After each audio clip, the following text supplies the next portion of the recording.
Okay, so we're back again talking about what the example of radical voluntary sharing we read about in the book of Acts chapters 2 and 4 means for us. And the question we want to talk about is whether that was just a moment of enthusiasm that wasn't meant to endure, or if it's something that we as Christians should be taking a little more seriously.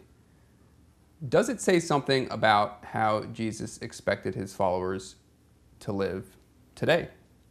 I think it's hard for us in the 21st century, where everything, including faith, is seen in such an individualistic light, to get our minds around the idea that Jesus' teachings were intended for a people, plural.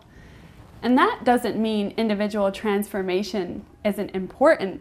It's crucial. But it's meant to be in the context of a society or a community set apart. We see that in the way God originally set the Jewish people apart to be his people, starting with Abraham and later the covenant with Moses. And Jesus' work on earth is a continuation of that, to gather a people set apart. First to call the Jewish people, telling them that he was the fulfillment of the original covenant, but then broadening that to include the Gentiles as well, luckily for us. Indeed. And it is very important to understand Jesus in his Jewish context. He was a Jew speaking to Jewish people in that context. Very important. And these people then who answer the call to be set apart, they're meant to act differently.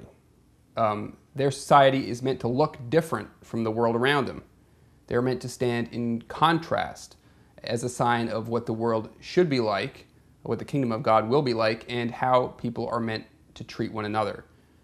And that's what happened in the early church. It was meant to be a visible, concrete thing, not just a religious or spiritual community as we so often conceive of church. And the Sermon on the Mount shows us the things that will make this community distinctive. So the people in the community are going to seek peace with each other, even at expense to themselves. They're going to be completely chaste in their personal relationships. They're going to be ridiculously generous to the poor, giving everything they have, and to one another.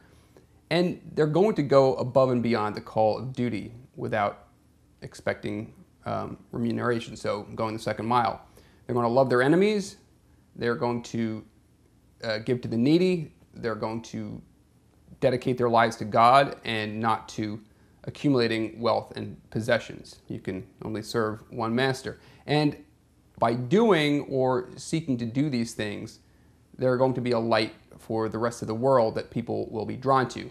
And that's their missionary activity, right?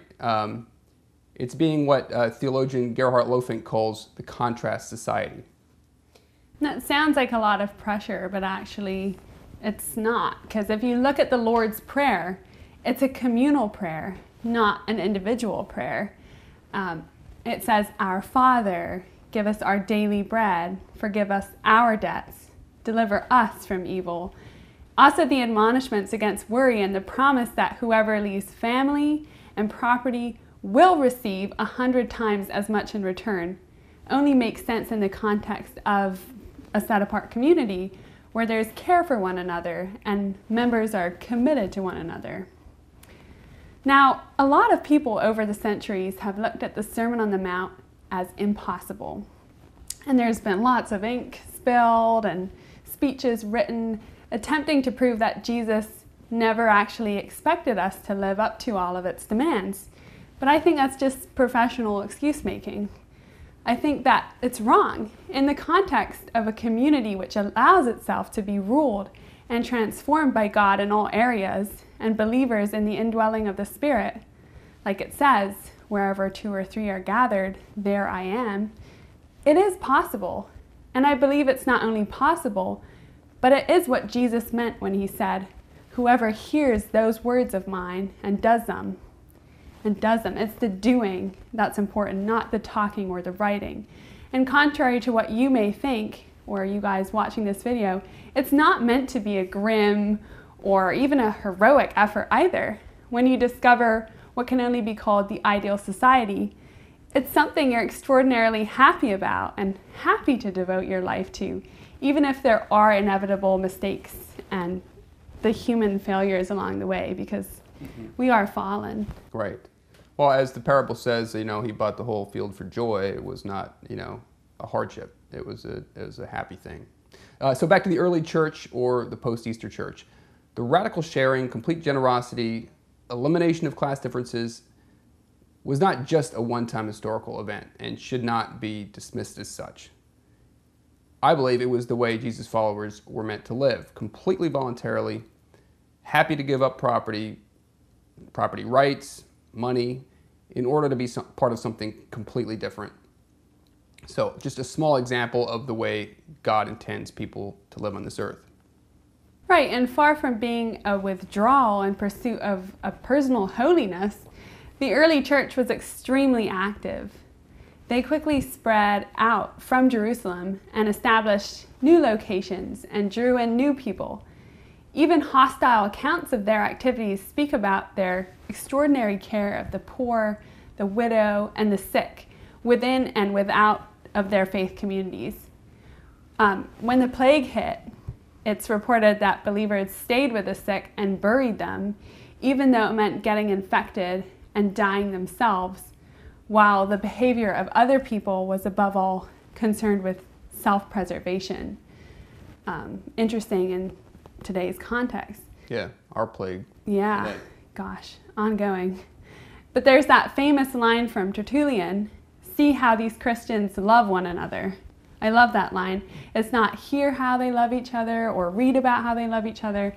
It's see a lived example. Right.